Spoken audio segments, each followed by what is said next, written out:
Hello student केने आसा ता আজি মই বিজ্ঞানৰ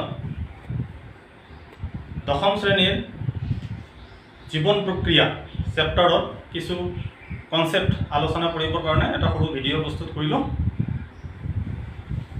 আমাৰ এই প্ৰকৃতিত আমাৰ চাৰিওফালে এই প্ৰকৃতিত বহুতো জীৱ জন্তু আছে, বিভিন্ন ধৰণৰ বস্তু আছে।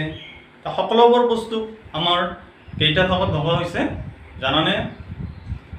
এই প্ৰকৃতিত থকা সকলোবোৰ বস্তু দুটা ভাগত ভগা হৈছে। কি কি? এটা হল কি বস্তু আছে আমাৰ চাৰিওফালে? আমাৰ চাৰিওফালে গছ লতা এইবিলাক আছে। আমাৰ চাৰিওফালে গছ আছে, ঘৰ আছে, মানুহ আছে, কিতাপ আছে, শিল আছে, কাপ প্লেট আছে, তোমালোকে গাখীৰ খোৱা গিলাচটো আছে। তো আমাৰ দেখা পালো কি যে সকলোবোৰ বস্তু এই প্ৰকৃতিত থকা সকলোবোৰ বস্তু দুটা ভাগত ভগা হৈছে। কি? যেটা হল জীৱিত আৰু এটা হল অজীৱিত বা নিৰ্জীৱ। এতিয়া জীৱিত আৰু অজীৱিত এই বস্তু দুটা প্ৰভেদ আমি কেনেকৈ দেখুৱাম? অকণমান লক্ষ্য কৰিলে গম পোৱা যায়, আমি চিত্ৰকেইটা চালে গম পাই যাওঁ যে আমাৰ গছ জীৱিত নে অজীৱিত। তো কেনেকৈ গম পাম আমি? যে কিছুমান বৈশিষ্ট্য আছে, কিছুমান ক্যাৰেক্টাৰ আছে, তাৰ পৰা আমি গম পাম। যেনেকুৱা এক নম্বৰ যে গছজোপা ডাঙৰ দীঘল হয় না? হয়, গছৰ বৃদ্ধি হয়, তাৰ মানে জীৱিত পদাৰ্থ বৃদ্ধি হয়। এইটো মানুহজনৰ ডাঙৰ দীঘল হয় না নাই? হয়, অৰ্থাৎ জীৱিত পদাৰ্থ বৃদ্ধি হয়। শিলটো ডাঙৰ হ'বনে? গিলাচটো ডাঙৰ হ'বনে? গিলাচ বা শিল বা বুক এইবিলাক ডাঙৰ নহয়। ঠিক তেনেকৈ দুই নম্বৰ আমাৰ এই ঘৰ এই কাপ প্লেটটো উশাহ নিশাহ লয় নে? নলয়। মানুহজনে উশাহ নিশাহ লয় নে? লয়। উদ্ভিদজোপাই উশাহ নিশাহ লয় নে? লয়। অৰ্থাৎ আমাৰ তেনেহ'লে ইয়াৰ পৰা আমি কি ক'ব পাৰোঁ যে আমাৰ জীৱই উশাহ নিশাহ লয়, আনহাতে অজীৱিত বা নিৰ্জীৱ পদাৰ্থই উশাহ নিশাহ নলয়। জীৱিত পদাৰ্থই আমাৰ খাদ্যৰ প্ৰয়োজন, অজীৱিত পদাৰ্থ খাদ্যৰ প্ৰয়োজন নহয়। জীৱিত পদাৰ্থই আমাৰ কি কৰে? আমাৰ শ্বসন ঘটে জীৱিত পদাৰ্থৰ, উশাহ নিশাহ লয়। আমাৰ অজীৱিত পদাৰ্থই উশাহ নিশাহ নলয়। জীৱিত পদাৰ্থৰ দেহত পৰিবহন ঘটে। আমি যিকোনো খাদ্য বস্তু খাওঁ, খাদ্য বস্তুখন আমাৰ পৰিবহন আছে, তেজৰ মাধ্যমত বিভিন্ন অংশলৈ গুচি যায়। কিন্তু এইটো অজীৱিত পদাৰ্থৰ দেহত নহয়। জীৱিত পদাৰ্থৰ দেহত কি হয়? আমাৰ ৰেচন ক্ৰিয়া হয়। ৰেচন ক্ৰিয়া কোনটো? যে আমি খাদ্য খাওঁ, জীৱই খাদ্য খায়। খাদ্য খালে আমাৰ লাগতিয়াল বস্তুখিনি, প্ৰয়োজনীয় উপাদানখিনি তেজৰ লগত বিলীন হৈ যায় আৰু অলাগতিয়াল বস্তুখিনি আমি বাহিৰ উলিয়াই দিওঁ। এই প্ৰক্ৰিয়াটো কি কয়? ৰেচন। অৰ্থাৎ আমাৰ জীৱিত পদাৰ্থৰ তেনেহ'লে জীৱিত পদাৰ্থৰ আমাৰ ৰেচন ক্ৰিয়া ঘটে, কিন্তু অজীৱিত পদাৰ্থ ৰেচন ক্ৰিয়া নহয়। এইবিলাক আমাৰ বিভিন্ন কাৰণত আমাৰ জীৱিত পদাৰ্থ আৰু অজীৱিত পদাৰ্থৰ আমি পাৰ্থক্য দাঙি ধৰিব পাৰোঁ। তো এতিয়া আমি চাম যে জীৱিত পদাৰ্থ কি থাকে? মানুহ, গছ গছনি এইবিলাক জীৱিত পদাৰ্থ। এতিয়া জীৱিত পদাৰ্থৰ কথালৈ আমি অকণমান আগবাঢ়িছোঁ। জীৱিত পদাৰ্থই এই প্ৰকৃতিত বহুতো জীৱ আছে। জীৱবোৰ জীয়াই থাকিবলৈ জীৱৰ দেহত অনবৰতে কিছুমান প্ৰক্ৰিয়া চলি থাকে। কেনেকুৱা? যেনেকুৱা এক নম্বৰ কোৱা হ'ল আমাৰ কি? খাদ্য গ্ৰহণ। সকলো জীৱই খাদ্য গ্ৰহণ কৰে। দুই নম্বৰ, তাৰপাছত খাদ্যৰ পাচন হয়। তাৰপাছত আমাৰ শ্বসন হয়। তাৰপাছত আমাৰ বংশ বৃদ্ধি হয়।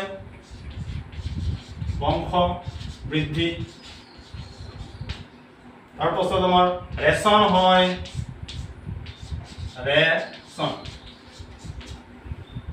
এইবিলাক প্ৰক্ৰিয়া আমাৰ জীৱদেহত ঘটিয়ে থাকে, অনবৰত চলি থাকে। ইভেন কি আমি যেতিয়া টোপনি যাওঁ, টোপনি গ'লেও আমাৰ কিছুমান প্ৰক্ৰিয়া চলি থাকে, যেনে উশাহ নিশাহ চলি থাকে, পাচন চলি থাকে। সৰু ল'ৰা ছোৱালী টোপনিৰ পৰা উঠি কি কয় মা ভোক লাগিছে তাৰ মানে কি আমাৰ ৰাতিও আমাৰ যেতিয়া শুই থাকো টোপনিতো আমাৰ কিছুমান দেহ প্ৰক্ৰিয়া চলি থাকে শ্বসন চলি থাকে পাচন চলি থাকে পৰিবহন চলি থাকে এইবিলাক চলি থাকে তা আজি এতিয়া আমি চাম তেনেহলে আমাৰ এই যে যিবিলাক প্ৰক্ৰিয়া আমাৰ দেহত বা জীৱদত অনবৰতেই চলি থাকে সেইবোৰক কোৱা হয় আমাৰ জীৱন প্ৰক্ৰিয়া ইংলিছত কোৱা হয় লাইফ প্ৰসেস আমি এতিয়া জীৱন প্ৰক্ৰিয়া লাইফ প্ৰসেস আমাৰ সম্বন্ধে কিছু কনসেপ্ট আলোচনা কৰিম তা আজি আমাৰ পাঠৰ নাম হ'ল আমাৰ জীৱন প্ৰক্ৰিয়া জীৱন প্ৰক্ৰিয়া জীৱন প্ৰক্ৰিয়া ইংলিছত কোৱা হয় life process The life process আমার এইবিলাকে লাইফ প্রসেস বুলি আমি গম পালো আমার বিভিন্ন লাইফ প্রসেস আছে বিভিন্ন ধৰণৰ জীৱন প্ৰক্ৰিয়া আছে আমাৰ মূল জীৱন প্ৰক্ৰিয়াসমূহ আমাৰ চাৰিটা ভাগত ভাগাব পাৰি কি কি এইবিলাক গোটেইখিনি হয় ইয়াৰ উপৰিও কি কি আছে তেনেহলে আমাৰ মূল জীৱন প্ৰক্ৰিয়াসমূহ কি কি মূল জীৱন প্ৰক্ৰিয়াসমূহ হ'ল আমাৰ এক নম্বৰ হ'ল আমাৰ পৰিপুষ্টি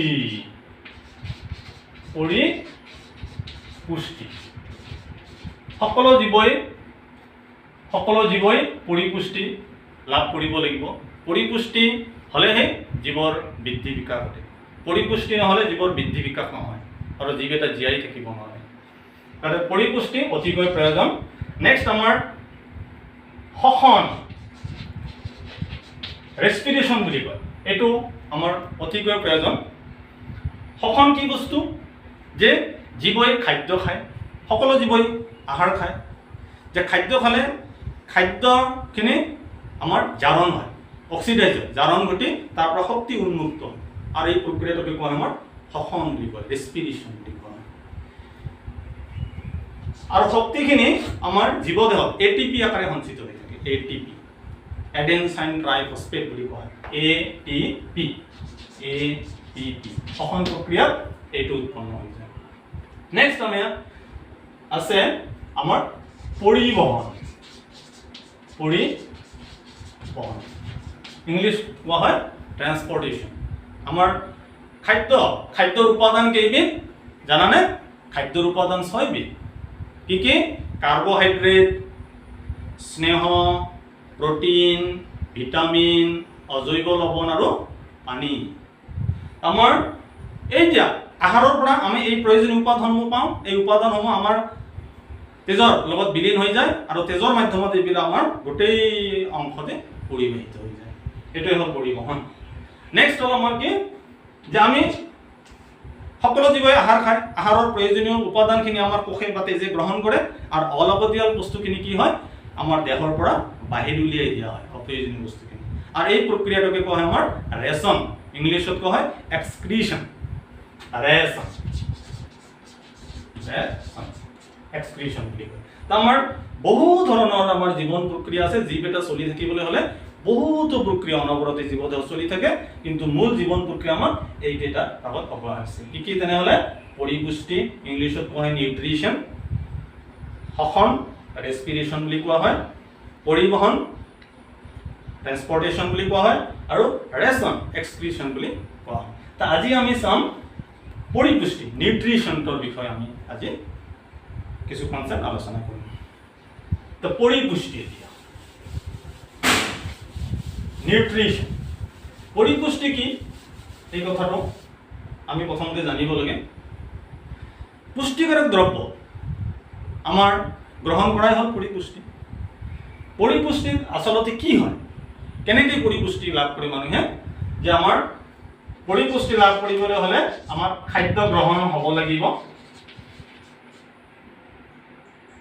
তাৰ পিছত পাচন হ'ব লাগিব পাচনৰ পিছত আমাৰ শ্বসন হ'ব লাগিব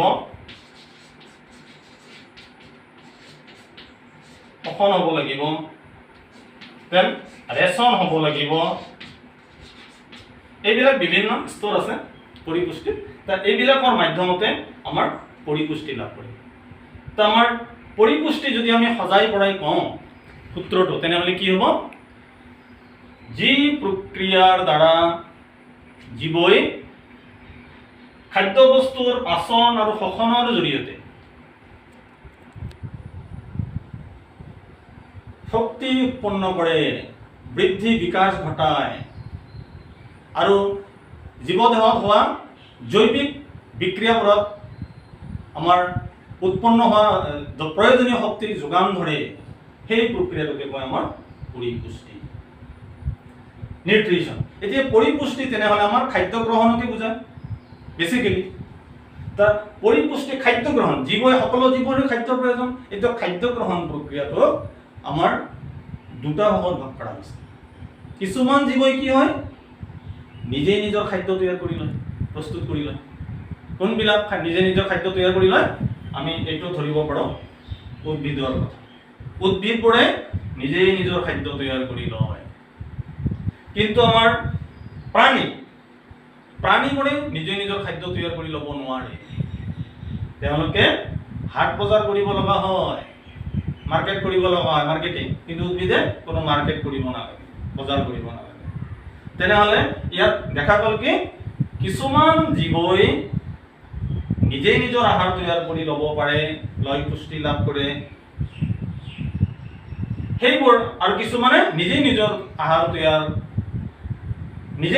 তৈয়াৰ কৰিব নোৱাৰে, আনৰ ওপৰত নিৰ্ভৰশীল আৰু তাৰ পৰাই পুষ্টি লাভ কৰে। তাৰে ওপৰত ভিত্তি কৰি পুষ্টিক বা পৰিপুষ্টিক দুটা ভাগত ভাগ কৰা হৈছে। এতিয়া পৰিপুষ্টিৰ আমি প্ৰকাৰ চাওঁ। পৰিপুষ্টিৰ প্ৰকাৰ,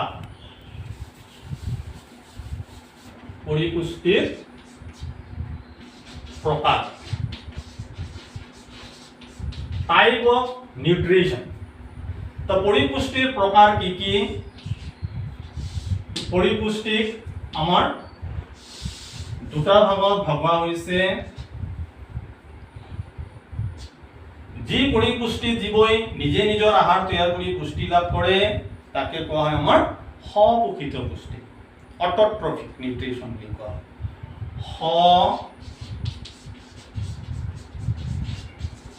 সপোষিত পুষ্টি। আৰু এটা হ'ল যি পৰিপুষ্টি জীৱই নিজে নিজৰ আহাৰ তৈয়াৰ কৰিব নোৱাৰে, আনৰ ওপৰত নিৰ্ভৰ কৰি পুষ্টি লাভ কৰে তাকে কোৱা হয় আমাৰ পৰপোষিত পুষ্টি। পৰপোষিত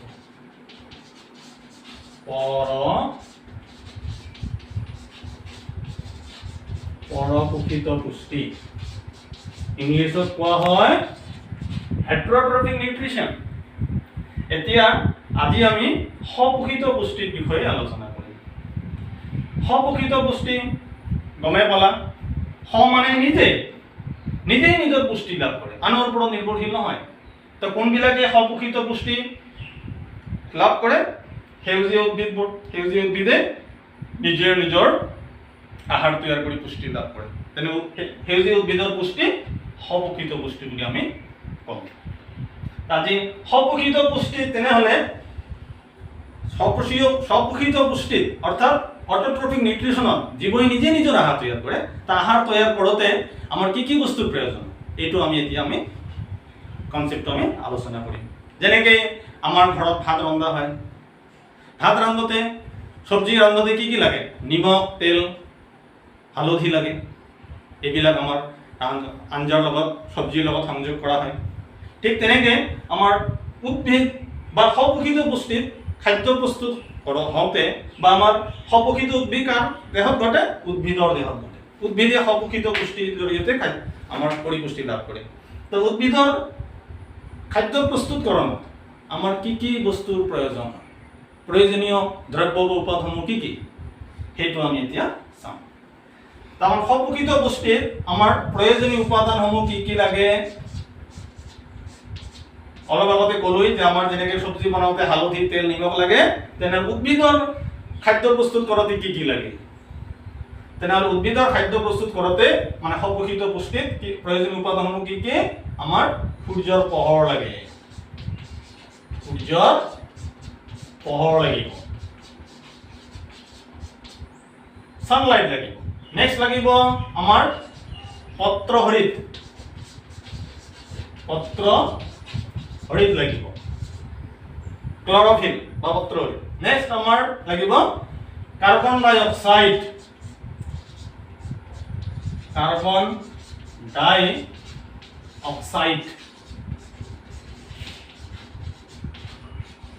ইয়াৰ কেমিক্যাল ফৰ্মুলা ৰাসায়নিক সংকেত হ'ল CO2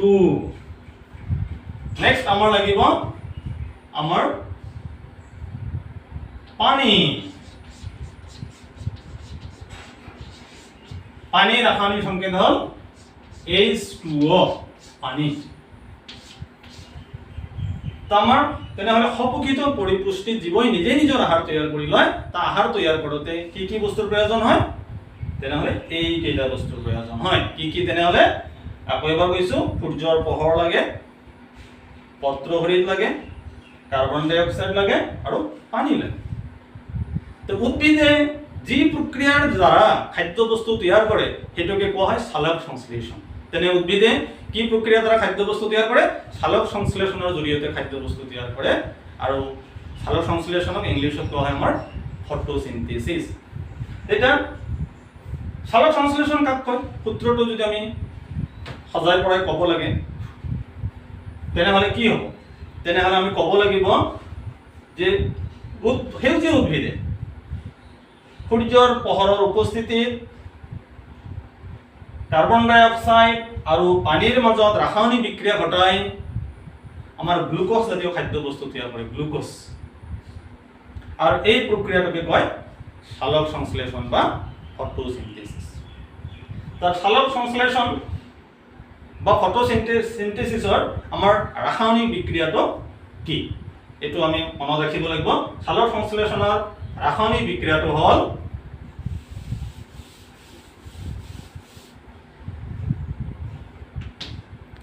কাৰ্বন ডাই অক্সাইড লাগিব ৰাসায়নিক বিক্ৰিয়াটো লিখি ৰাসায়নিক বিক্ৰিয়া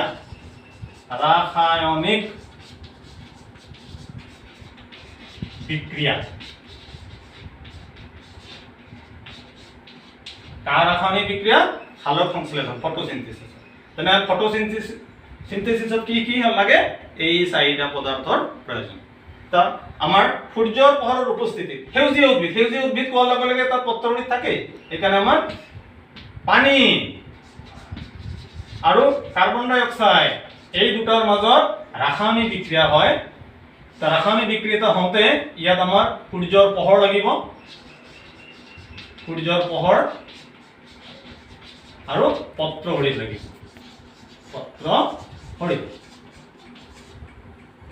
পানী আৰু কাৰ্বন ডাই অক্সাইডৰ মাজত ৰাসায়নিক বিক্ৰিয়া ঘটি আমাৰ গ্লুকোজ তৈয়াৰ হয় গ্লুকোজৰ ৰাসায়নিক সংকেত হ'ল আমাৰ C6H12O6 আৰু লগতে অক্সিজেন উৎপন্ন হয় O2 অক্সিজেন এটা সমতুল্য হোৱা নাই আমি সমতুল্যকৰণ কৰিলে ব্যালেন্স যদি কৰা হয় তেনেহলে কি হ'ব ইয়াত আমাৰ কাৰ্বন এটা আছে ইয়াত কাৰ্বন 6টা আছে তেনেহলে ইয়াত 6 দিব লাগিব ইয়াত অক্সিজেন 6টা আছে ইয়াত 2টা আছে তা 8টা হ'ল এটো সমতুল্য কৰিবলৈ হলে তেনেহলে আমি ইয়াত 6 দিব লাগিব 6 2 গুণ 12 হ'ল 12 আৰু 6 18 তেনেহলে 18 তেনেহলে ইয়াত আমি যদি 6 দিও 6 2 গুণ 12 আৰু 12 হ'ল ইয়াত 12 আছে তেনেহলে আমাৰ অক্সিজেন ইয়াত আমাৰ আছে 6টা আৰু ইয়াত আছে আমাৰ 12টা 6টা আৰু 12টা 18টা ইয়াত 18টা আছে এইটো 18টা 6 দুগুণ 12 আছে 18 তাইটো সমতুল্য কৰা হৈ গ'ল এতিয়া আমি চাম যেটা সালোক সংশ্লেষণৰ কৌশল আমাৰ সালোক সংশ্লেষণৰ প্ৰয়োজনীয় উপাদানসমূহ কি বা সপুখিত পুষ্টিৰ প্ৰয়োজনীয় উপাদানসমূহ কি এই কেইটাই হ'ব আমাৰ সপুখিত পুষ্টি প্ৰয়োজনীয় উপাদান বা সালোক সংশ্লেষণৰ প্ৰয়োজনীয় উপাদান একেই তেতিয়া আমি শিকিবলৈ যাই আছো এটা খুব দৰকাৰী কথা কনসেপ্ট সালোক সংশ্লেষণ কেনেকৈ হয় আচলতে মেকানিজমটো কি কৌশলটো কি এইটো আমি এইটো শিকিবলৈ যাই আছো সালোক সংশ্লেষণৰ কৌশল সালোক সংশ্লেষণ সালোক সংশ্লেষণৰ কৌশল ইংলিছত কোৱা হয় mechanism of photosynthesis mechanism of photosynthesis তো সালোক সংশ্লেষণত কি মেকানিজম হয় কি কৌশল অৱলম্বন কৰি আমাৰ সালোক সংশ্লেষণটো ঘটে বা সম্পূৰ্ণ হয় ইয়াত তিনিটা আমাৰ শৰ্ত আছে ইয়াত এক নম্বৰ কৌশল হল পাত উদ্ভিদৰ পাত আছে এইটো এটা উদ্ভিদৰ পাত আমি আঁকিছো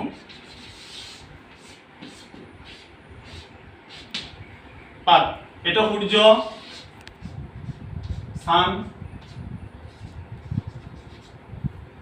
সূৰ্যৰ পোহৰ পৰে পাতত কি থাকে পত্ৰহৰিত থাকে পত্ৰহৰিত আমাৰ নেক্সট ইয়াত আমাৰ কাৰ্বন ডাই অক্সাইড আছে কাৰ্বন ডাই অক্সাইড আৰু আমাৰ পানী শিপাৰ দ্বাৰা পানী আহৰণ কৰে আমি ইয়াত দিব পাৰো ইয়াত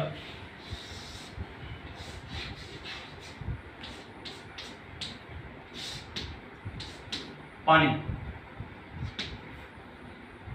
এতিয়া আমাৰ কৌশল প্ৰথমতে কি কৰে আমাৰ সৌৰ শক্তি পত্ৰহৰিতৰ দ্বাৰা সৌৰ শক্তি আহৰণ বা শোষণ এক নম্বৰ হল পত্ৰহৰিতৰ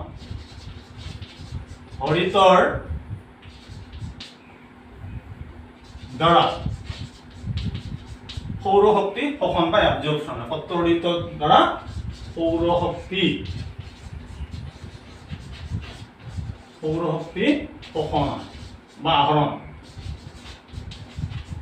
অ্যাবজৰ্পশন নেক্সট দুই নম্বৰ কি হয় দুই নম্বৰ স্টেপত আমাৰ সৌৰ শক্তি সূৰ্যৰ পৰা যেটো আমাৰ শক্তি আহৰণ কৰে পত্ৰহৰিতে এই সৌৰ শক্তিক ৰাসায়নিক শক্তিলৈ পৰিৱৰ্তন কৰে দুই নম্বৰ স্টেপ কি সৌৰ শক্তি কলৈ যায় সৌৰ শক্তিক ৰাসায়নিক শক্তিলৈ পৰিৱৰ্তন ৰাসায়নিক শক্তি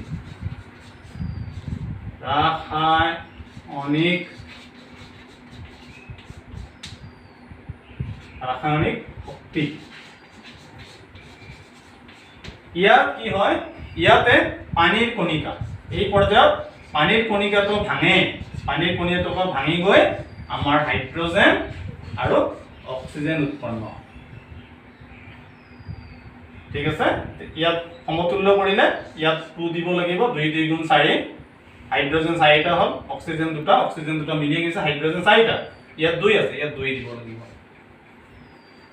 তাইতো তেনেহলে 2 নম্বৰ আমাৰ কৌশল কি যে সৌৰ শক্তি ৰাসায়নিক শক্তিলৈ ৰূপান্তৰিত কৰে আৰু এই প্ৰক্ৰিয়া পানী অনুকণিকাটো ভাঙি গৈ হাইড্ৰোজেন আৰু অক্সিজেনলৈ পৰিৱৰ্তিত হয় শেষত কি আছে লাষ্ট আমাৰ ইয়াত আমাৰ কাৰ্বন ডাই অক্সাইড এই অক্সিজেনটো যে পানীৰ কণিকাটো ভাঙি যায় ভাঙি গৈ হাইড্ৰোজেন অক্সিজেনলৈ ৰূপান্তৰিত হয় এই অক্সিজেনটো বায়ুমণ্ডললৈ গুচি যায় আৰু এই হাইড্ৰোজেন আমাৰ কাৰ্বন ডাই অক্সাইড হাইড্ৰোজেন আৰু কাৰ্বন ডাই অক্সাইডে আমাৰ লগ লাগি আমাৰ বিজাৰিত হয় কাৰ্বন ডাই অক্সাইড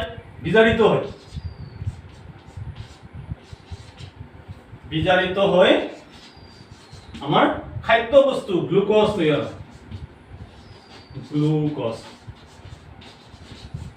গ্লুকোজ উৎপন্ন কৰে কাৰ্বন ডাই অক্সাইড বিজাৰিত হৈ গ্লুকোজ তৈয়াৰ কৰে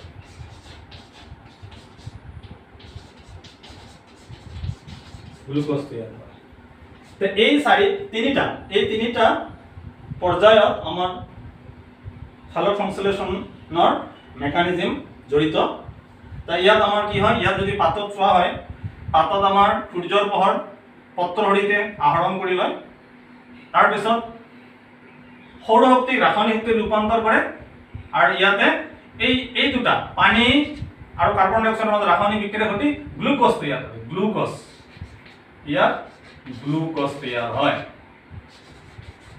গ্লুকোজৰ সংকেত হ'ল C6H12O6 আৰু এই যে খাদ্য বস্তু আমাৰ উদ্ভিদ দেহত আমাৰ শ্বেতসাৰ হিচাপে সঞ্চিত হৈ থাকে শ্বেতসাৰ হিচাপে জমা হৈ থাকে সঞ্চিত হৈ থাকে ষ্টাৰ হিচাপে জমা হৈ থাকে আৰু এটা যেতিয়া খাদ্য প্ৰয়োজন হয় তেতিয়া আমাৰ খাদ্য বস্তুটো এই পাতৰ পৰা উদ্ভিদৰ বিভিন্ন অংগলৈ পৰিবাহিত হয় তলে ওপৰে খাদ্য বস্তুখিনি পৰিবহন হৈ থাকে তা আমাৰ